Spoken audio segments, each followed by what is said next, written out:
Hello friend, अपने पास आज FZ-X आया है और FZ-X में जो है ना इंजन का घर्राहट का आवाज़ बहुत ज़्यादा है। तो हम दिखाते हैं आपको स्टार्ट करके क्या बीमारी है इसमें।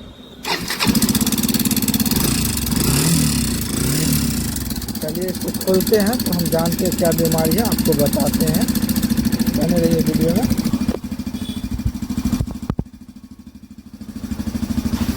तो गाड़ी पूरा खुल चुका है, इसका टाई फिट एडजस्ट हुआ, टाई फिट में दिक्कत था तो हमने इसका टाई फिट मिला लिए हैं और गाड़ी आप टाइट करते हैं तो दिखाते हैं क्या क्या काम हो गया है।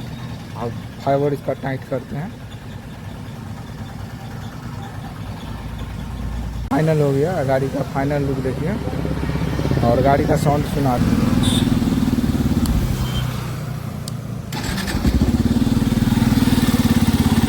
आप गाड़ी का साउंड कितना मक्खन हो गया।